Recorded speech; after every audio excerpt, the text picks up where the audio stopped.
If you make a fire twice as big, is it better or worse? Only shooting stars break the mold. This video and my channel are sponsored by Untapped.gg. Looking to track your stats in Magic the Gathering Arena and use them to become the best player you can be? Untapped.gg is a tool you can use to figure out where your decks do their best, their worst, and adjust them accordingly. You can also look at some meta stats if you're looking to figure out what decks you should be trying out. And if you're having trouble with limited, they even have a draft helper tool. Again, that's Untapped.gg, available in the link in the description. Hello everybody and welcome to Brawl Stars. I'm Amy the Amazonian and today I am playing Solphim, Mayhem Dominus. This is one of the 5 Domini from Phyrexia All Will Be One, which are creatures in a Phyrexian cycle that can become indestructible. Solphim has a passive ability of, if a source you control would deal non-combat damage, deal twice as much. It's pretty nice. It only applies to hitting your opponent's permanents or their face, though, so don't worry about burning your own Solphim up into sulfur.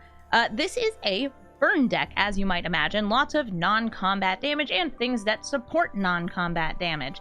Some of the spiciest things in this deck are other things that also increase the red damage, like Torbran or...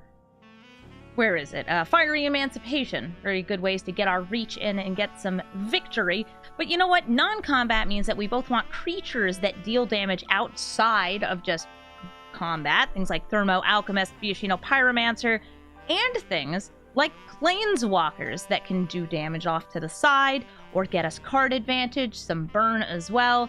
And my personal favorite, Chandra's Incinerator, which takes damage to your opponent's face and reflects it back onto their permanents, which also it gets doubled twice. Like you deal 2 to their face, which becomes 4, which becomes 8 if you hit their creatures. It's very cool. Chandra's Incinerator is a really awesome card with Solphim. Probably my #1 card with Solphim.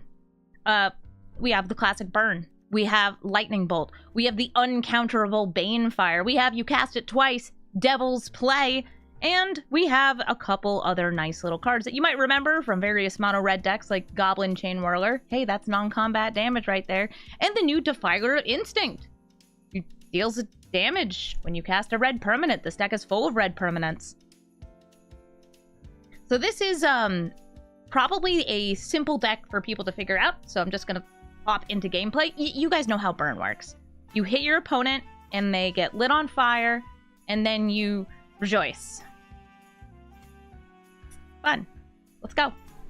Yarok the Desecrated and enter the battlefield doubler in Sultai colors. We're going to keep this, and I want to point out that Yarok does have lifelink, which is not so good for us because we are a burn deck, and every life our opponent gains is an extra damage we have to figure out how to deal. Okay, Yarok, can you deal with this? It's a Kessig Flame Breather. He's not that exciting, but when I cast non-creature spells, he deals an extra damage to things. Yeah! There's only a few of these in the deck, but I do like them as just like a general type of card. I think they're very cool. Alright, we're gonna swing in. Oh, 1 entire damage. And get out the Goblin Chainwhirler. This is going to deal 1 damage to their face since there's no creatures on the battlefield. And the suspicious pause there makes me feel like they may have a counterspell, perhaps an exile. Or some other form of instant speed interaction. A kill spell, a counter spell? Something just like that? I'm going to swing in for 4. Oof and ow, and here comes Solphim. If I waited another turn, I would be able to leave open a mana for the potential making indestructible, but it felt like they would have a counterspell, and they did. They saw it coming. We saw it coming because they foretold it, and it held priority when we cast a spell. So they saw it coming, and now their commander is out on the battlefield. Hello there, Yarok the Desecrated. We could go for Brash Taunter, an indestructible blocker, but I'd rather ramp to get my commander back out in the battlefield. So here comes Goldspan excuse me? Pact of Negation? Yarok, you know you're supposed to play creatures, right? You know you're supposed to play creatures, right? Huh. Okay. I see. Fiery Emancipation. What's better than 1 times the damage? It's 3 times the damage. I'm swinging in with Goblin Chainwhirler because it hits for 9. 9 burst striking damage. If you won't let me double my burn, then I'm gonna triple the hurt.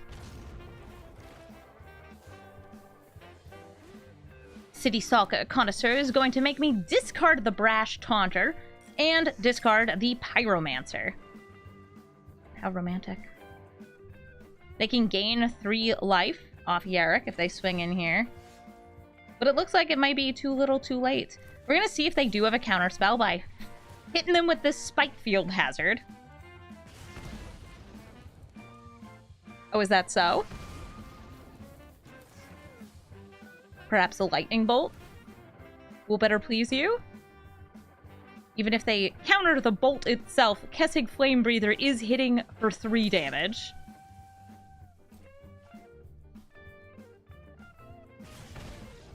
And that's game. Fiery Emancipation, for where your commander gets countered. Lagamos, Hand of Hatred, and creator of a token, which dies every turn. It's kind of cool. Lagamos being a 3 toughness commander means that we can kill it with a lot of burn spells. Very nice. But Lagamos being somebody who can tutor for cards means that they're able to find removal, especially exile-specific removal, to do things like take out our commander. Hey, that was a wild move. So they just did a Dark Ritual into a Phyrexian Dragon Engine. So a turn 1, 2/2 double striker. Let me just go ahead and take that off the battlefield. A Dark Ritual. Probably a card that shouldn't be in this format. The good news is we had a way to take it out.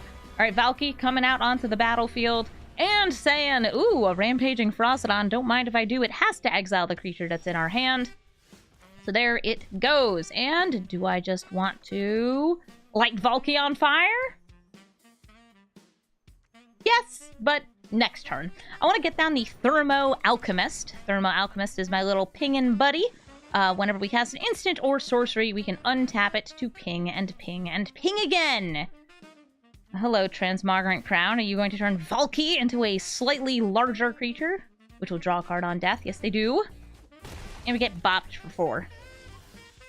They're playing very aggressively, which works out well enough for them. I guess I will ping their face and use Molten Impact and untap this. They will draw a card, and I will get my Rampaging Ferocidon back into my hand. Rampaging Ferocidon isn't just a 3/3 with Menace for 3. It also deals the damage to a player whenever a creature comes into play under their control, which for Lagamos will be every single turn. I really like that Lagamos has a self-sacrificing creature. It gets created at the start of combat, so there isn't like an opportunity to put the crown on it. We should just be able to block here. So Lagamos' Elemental... Are they not even going to bother attacking? Wait! Maybe they have something else.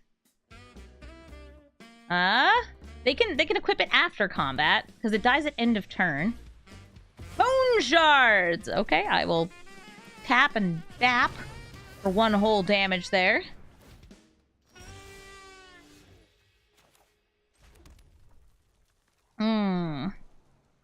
We could go for Solphim. They could have some removal here. We could play Rampaging Ferocidon to try to get some damage in on them. I'm gonna go for Solphim. I'd like to play my commander. So here he is, Solphim. 5/4, can become indestructible if we have mana up, which we don't, and cards in hand since we do have to discard 2 cards, which I actually don't love for Solphim. I feel like red not being great with card advantage, and card advantage not really synergizing with this ability. It feels like there should be something else for the ability. I feel like Solphim should probably have to exile non-creature spells from the graveyard, or maybe even specifically instants and sorceries. I think that would have been a pretty interesting design. Alright, I'm going to play Rampaging Ferocidon and swing in for 5 using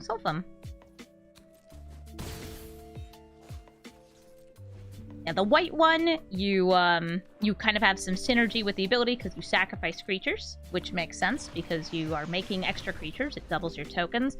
The blue one doubles your proliferate, so it removes counters. Yes, deal that damage.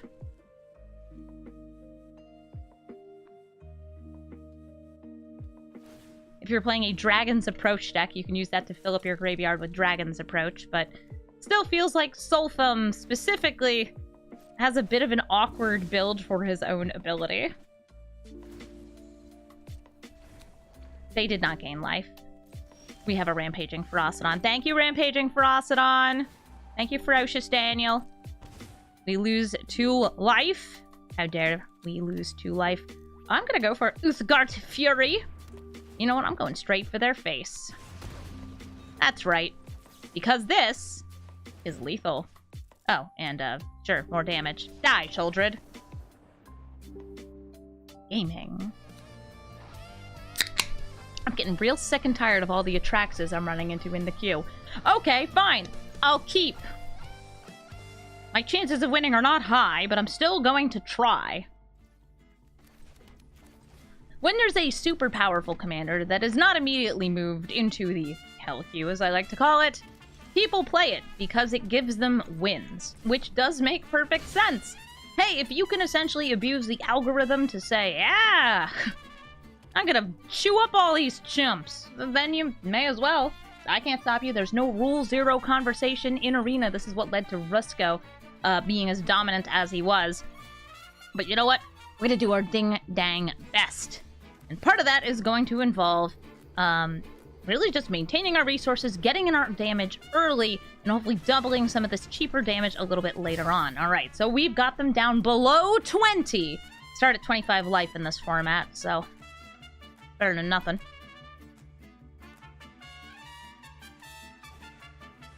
Wall of Blossoms. That's going to be able to block some of my attacking damage.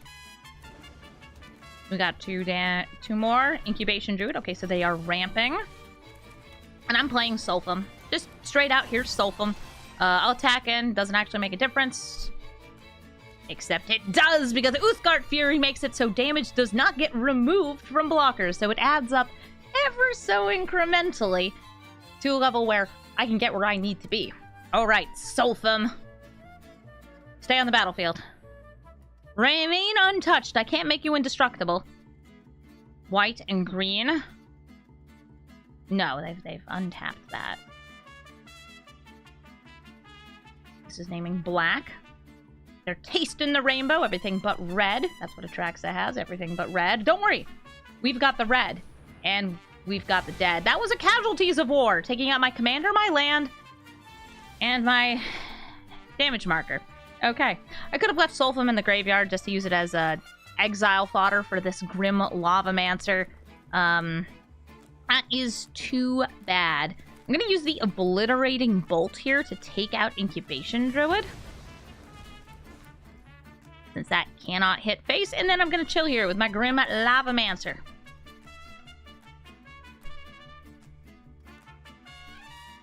Turn 4 Casualties of War. Not my favorite flavor. It's not like I have a choice. Okay, so they can absolutely play Atraxa next turn. Atraxa gains life. Atraxa is really big. Atraxa is really scary. And we are dealing 2 damage. Kapoom.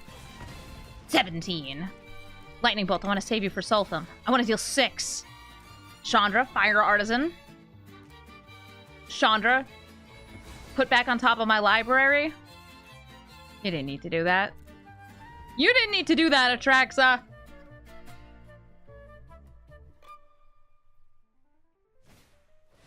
Okay, Wilderness Reclamation, so they can cast things on my turn and their turn. Sure. Why not? Chandra Fire Artisan. Thank you. We plus. Is it a land?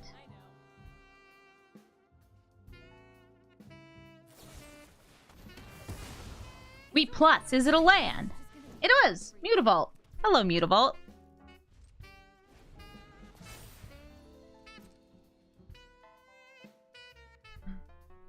So far, during this recording session, we've played against 4 Atraxa decks and 2 non-Atraxas. It'd be really cool if we had a bit more variety. Would you look at that? I hated bye. Kaya Geist Hunter. This is a token doubling commander. This -2 ability creates double the tokens on a turn. I don't have a ton of lands here, but I do have some ramp turn 2 play. And we're gonna go up against Kaya. Alright, Kaya's starting off hot with a vampire token. This vampire token comes from Legion's Landing, and this thing can actually flip over and essentially give you mono-white ramp, which is really fun. It turns into more tokens. I don't really want to trade my Lavamancer, even though you're gaining life, the enemy of mono-red. So we're going to try to decide here, do I want to play my commander next turn? Or maybe, do I want to just kill this token? I think we want to save our burn. We'll be able to kill with a ping off the Defiler of Instinct, and I'm swinging in for 1. They've played Dreadhorde Invasion, so they're going to lose a life, get a army token. This gets 1/1/1 counter, and it will keep getting more counters as we go. Ooh, Inchblade Companion! They can scooch this onto the vampire, and that will make a copy of the Inchblade Companion without the additional text. It's very cute. It's like an inchworm. I think it's cute. Let's play Nykthos. We're a monocolored deck. We may as well. And something that's bigger and badder, like the Defiler of Instinct. Defiler of Instinct lets me play 2 life instead of a red mana for permanents, which could add up. Also, when we're casting red permanents, we get to deal a damage to any target, like, I don't know, a 1/1 or a Planeswalker. That turns into 2 damage if we have Solphim out, so we'll try to get Solphim out. Here comes Kaya. Now, they could give their creatures Death Touch until end of turn, but we do have a first striker on the board, which I will say is relevant. Are y'all coming in? The water's fine. Nope. All right, we're very lucky here. We did get a Castle Embereth. We got a land. And now I have to decide, how do I want to do this? Let's go for the Solphim. Solphim, we're going to pay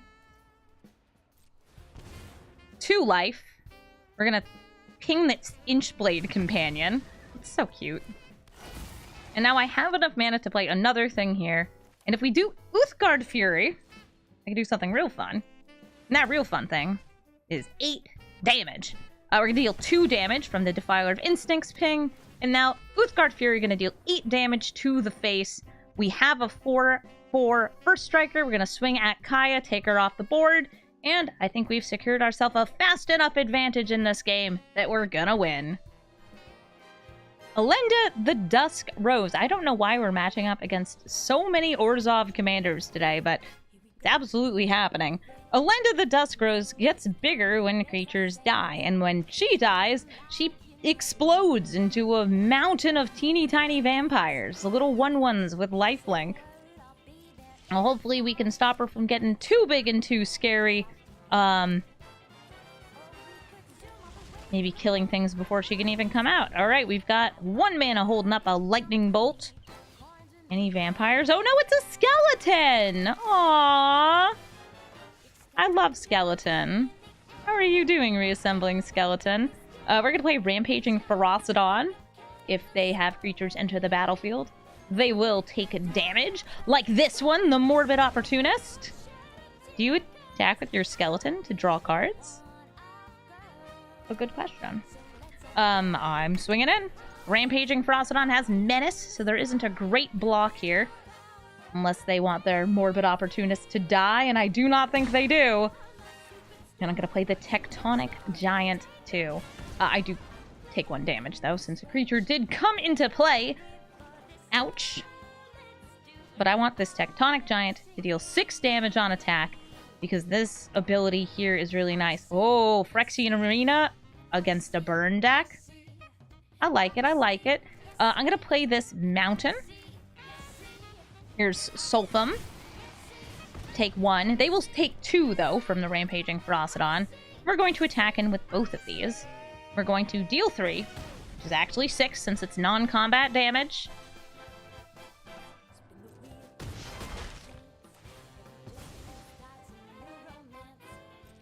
And we're just going to sit here and play our Incinerator. Ow, don't. Rampaging Ferocidon. Why you like this? If they have a board wipe, that's a bummer. If they don't, victory is assured. We have got so much beautiful damage here. Looks like a Dark Ritual. They have 7 mana. They're going for a D-Spark on Solphim.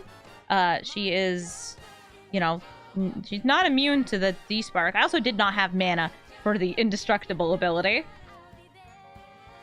A wedding announcement. And a skeleton. They take 2. Which we can reflect back onto the skeleton. Oh no, they take 1. Sorry, Solphim's off the battlefield. They take 1, which reflect onto the skeleton. The skeleton dies. The wedding announcement, that enters the battlefield. They take a damage, we reflect it onto them. Did I have fun? I guess. Sure. Victory! Coulter is playing Teysa Karlov. She doubles on death abilities, and she works well with another one of the Domini, the Black Dominus. Let's see. Do I want to keep this hand? I'm gonna mulligan because I'd rather have more lands, and more lands I did get. By the way, if you're wondering, what's up with Urza's Rage? That's a 3-mana bolt. Can't you do better than that? Well, see, it's a 3-mana bolt that can't be countered, and if I happen to be sitting on, I don't know, 12 mana for whatever reason, it might win me the game. Maybe. It would be cool. So we should be expecting a lot of Blood Artist and similar abilities from this Teysa. Ooh, whenever things die, they scry. Here's Magda. She's a dwarf. She taps and she makes mana.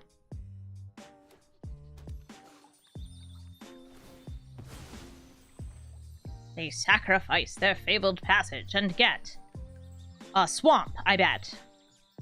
They already have double white, so I think they want black mana. Yep, there we go. Snow-covered swamp. And a Cruel Celebrant. The first Blood Artist of, I assume, many to end up in this game. We attack in with Magda.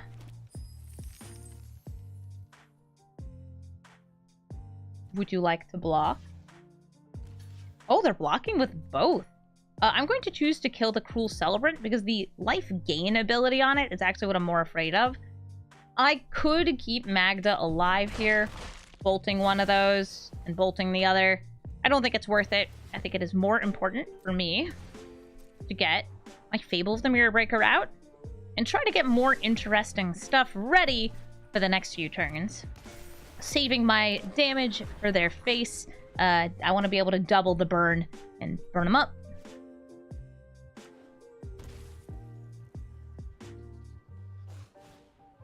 Phyrexian Arena. Cool, they'll be losing a life every turn. As a burn deck, this makes me happy. I'm going to play Castle Embereth after we discard. Let's go with 2 mountains here. Got plenty of lands. Castle Embereth in. We're gonna swing at them with this goblin. It's just a little 2/2 who makes a treasure token. And they block. No, they don't? Okay, they've decided against blocking. I said blocking's too scary. I agree, blocking is scary. And I'm going to play Solphim Mayhem Dominus. This is my commander, and he's ready to roll. I do have treasures I can sacrifice to get that indestructible counter, but I'm probably not going to do that unless they specifically target Solphim with some removal.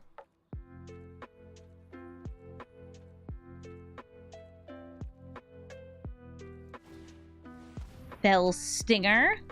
They could sacrifice the Vivisector here. Or itself. I feel like they'd probably rather keep it alive, though. Or neither at all. Okay, they have a Death Toucher on the battlefield, so I am not inclined to attack through that. Fable of the Mirror Breaker flips and returns. And I will attack in with this Goblin. Because it makes treasure. And I like treasure. It lets me cast other things, like Drakaseth.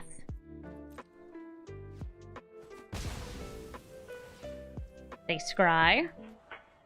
They could absolutely have a 4-mana board wipe somewhere in their deck. But I'm just going to hope that this sticks and we get to attack with Drakaseth next turn. Drakaseth is a monster of a burn card. because not only is it a 7/7 flying dragon, it deals 4 damage, 3 damage, and 3 damage to any targets, which gets doubled by Solphim, making next turn maybe not a lethal swing on its own, but almost certainly lethal with the combination of a lightning bolt and an Urza's Rage at our side. Good game, Teysa. Jadar Ghoulcaller of Nephalia. He makes zombies, which can be sacrificed and sent to their death, because they have decay and you get a fresh one every single turn. I'm gonna keep this hand. We've got a Grim Lavamancer who can hopefully kill Jadar if we get some stuff in our graveyard. We've got the Bloodthirsty Adversary, who can recast things from our graveyard, or just be like a little guy with haste. And some other direct removal with Volt Charge and Chandra. I'm just gonna go for face, so Bloodthirsty Adversary, and we swing in!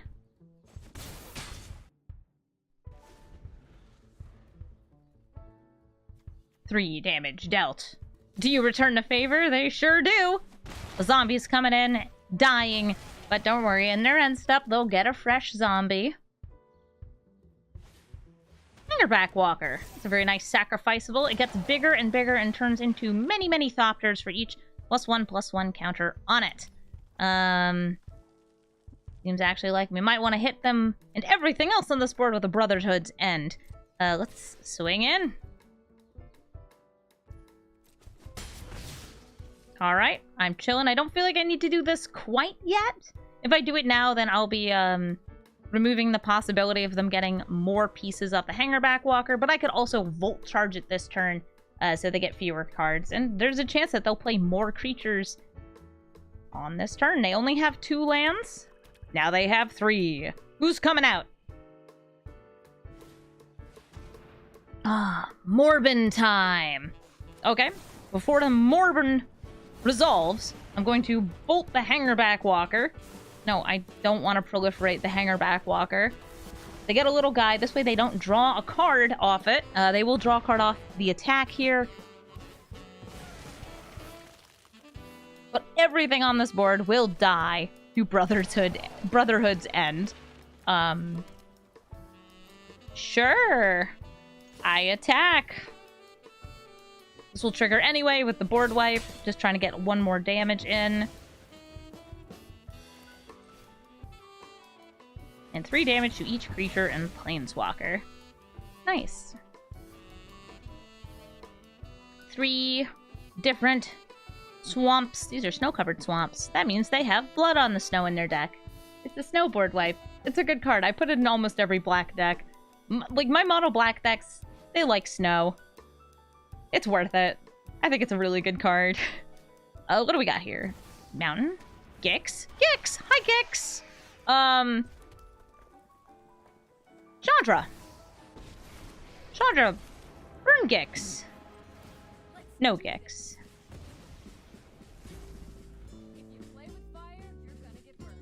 Hello, Gix. Goodbye, Gix. You will not be drawing any cards today. Carrier Thrall, a very sacrificable creature, and a Dark Ritual. For a Fell Stinger. Ooh, are you going to sacrifice your Thrall to draw cards?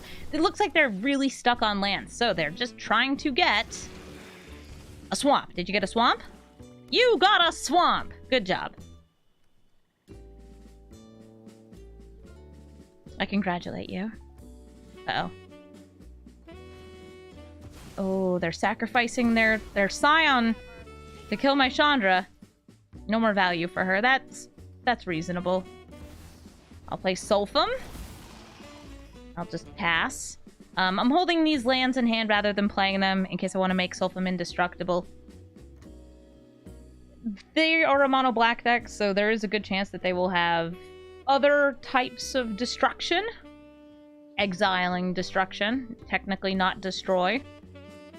Things like Meat Hook Massacre also take Solphim out.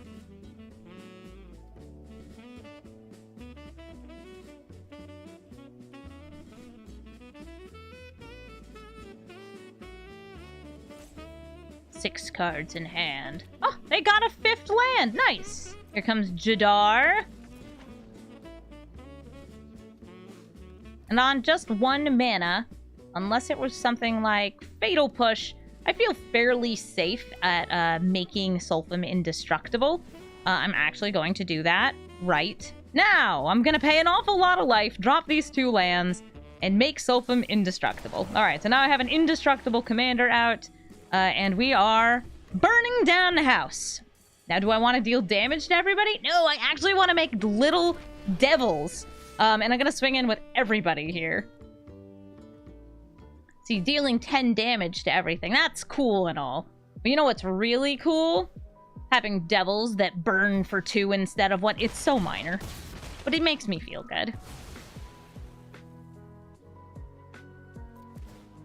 I think we go straight for face. They're down to 5. Anything bigger than a shock with the duplication from Solphim should be able to take them out. If you're wondering why I have a Karn's Bastion, it is not to duplicate the indestructible, though that is kind of cute. It's because we have an awful lot of Chandras in this deck, and I figured, hey, Chandras are good cards. Proliferating them is good. Oh, they've eaten him alive! Poor Solphim. I made you indestructible because they had a Death Toucher. I wanted you to have better. Here's Yawgmoth. Yawgmoth has protection from humans.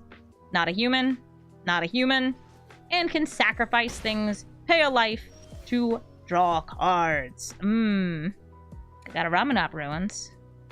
Got my Solphim. I'm gonna play Solphim again.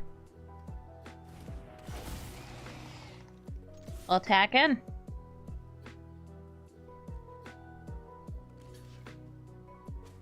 Boop.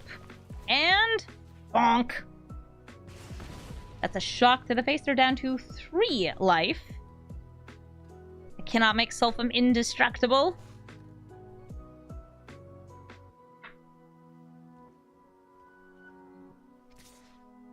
Yeah, I'm not blocking. I want to kill you with the Ramunap Ruins.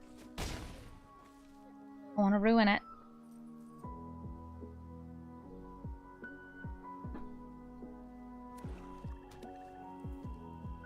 Seven mana, a Mutavault,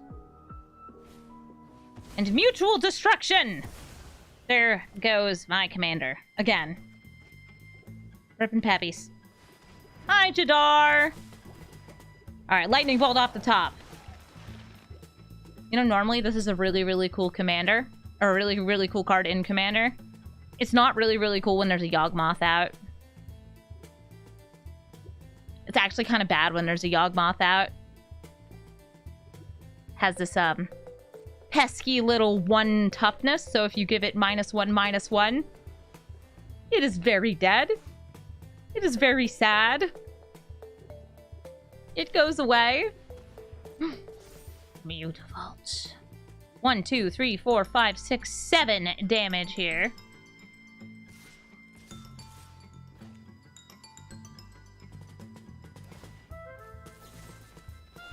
I'm going to Abrade the Mutavault.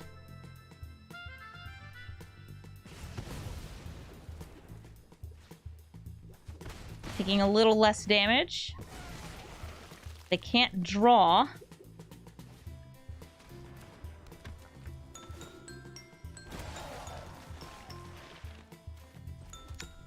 If we put out the Brash Taunter here, and they pay a life, puts them within range of this, but I'm pretty sure they will just be able to kill me.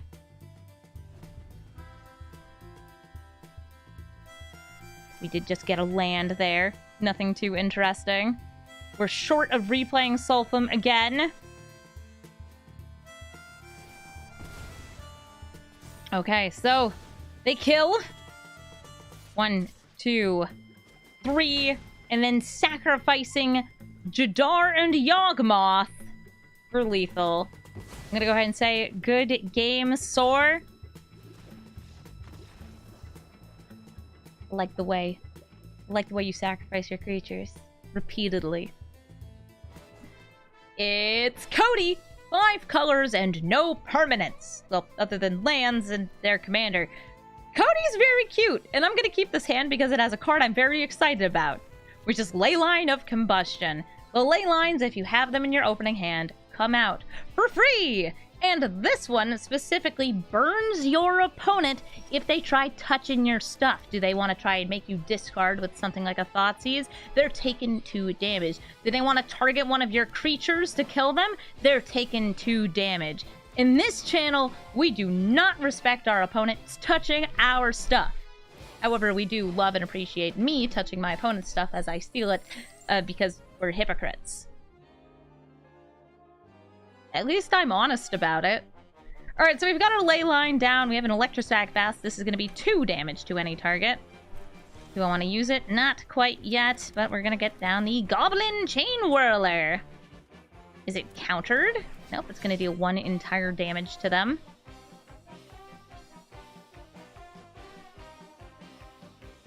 You want to touch it, don't you? You want to touch my goblin. I know you do. So if you haven't seen Cody yet, Cody came out in Strixhaven. It's a 3-mana 1/4. You can pay 4 to add a rainbow of mana, kind of accelerating your mana, and then you get to kind of cascade into another spell. Once Cody's out in the battlefield, you can't cast permanents though, so you do end up putting yourself in a kind of cool position.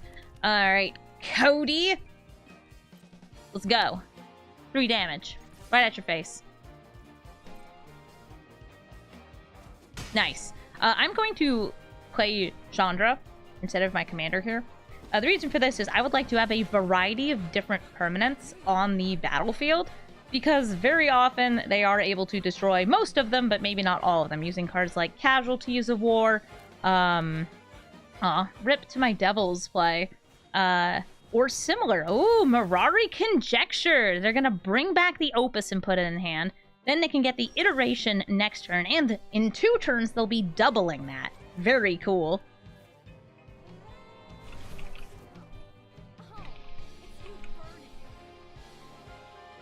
We got a land. We'll play the land. I'll get the Solphim out onto the battlefield. Is this a wash away, maybe? Nope. Okay, in we go.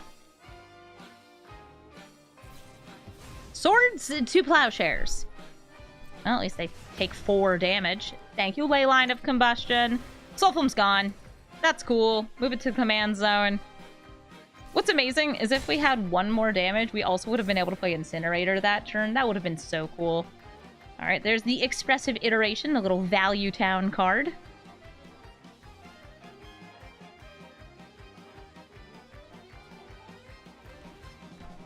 Ah, the World Tree. Perfect fixing for your mana, since they do have 6 or more lands. These can now tap for mana of any color. And here comes Cody! We're gonna plus our Chandra. Sure. I'll take land. We could play the Tyrant of Care Ridges to blast Cody. I think that's a good idea. Tyrant of Care Ridges, come out here and blast this boy. And now, we're gonna swing in with the Chainwhirler for 3 damage. I know, I would have loved to have dealt 8 damage to their face with Solphim out. We don't always get what we want. Now they're gonna double things. So if they touch my stuff, they do get burnt. If they deal damage to Chandra, they get burnt. So what's it going to be? Ah, it's going to be a multitude of extra turns. We actually may just not get to take another turn this game, because they used the Mirari Conjecture to double the Time Warp. So they are taking 5 turns in a row. Do you think they can win in 5 turns? Let's find out. They spent their first turn casting the extra turn spells. The second turn, they ramp. Is that all they do? Okay, the second turn they ramped. The third turn, the third night of Christmas, the third night of Hanukkah, they're deliberating. They're thinking about it. They're thinking about something. Killing Chandra. If you do damage to Chandra, I'll be very happy. But I feel like it may be something like a Casualties War. Oh no, it's Magma Opus! Ooh! Ooh, the damage! They touched Chandra. They also touched the Tyrant to tap it down so they could attack the Chandra, which did deal damage to them, because when you remove her counters, by the way, that was, that next extra turn was a Magma Opus turn. 3 damage. Okay, they are now in shock range. Shocking, isn't it? Touch my Chainwhirler. Touch my Chainwhirler. Please? She's just a little goblin. She's just a little goblin. Okay, and now the 5th and final extra turn. Why, so I'm just like play another extra turn card. I'm at 30 life because they Swords to Plowshared us earlier. Immolating Gyre! Ooh, it's non-targeting damage. It's going to take out each of those creatures. Ouch. Okay. And now I get to take a turn. 2 damage to your face.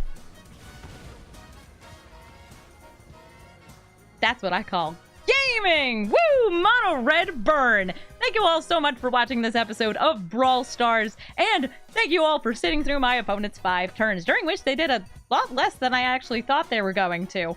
As always, if you'd like to watch me record these live, you should come over to twitch.tv/Amazonian, where I am right now.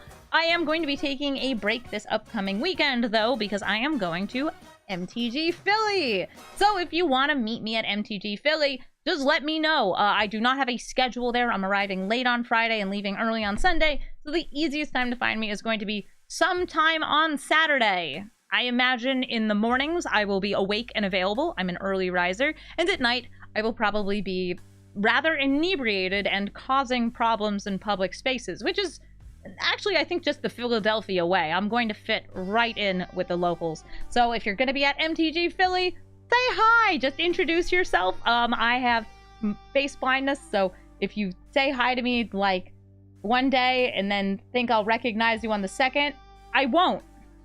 I'm just telling you now, I won't. Thank you all so much for watching. I hope you liked this video.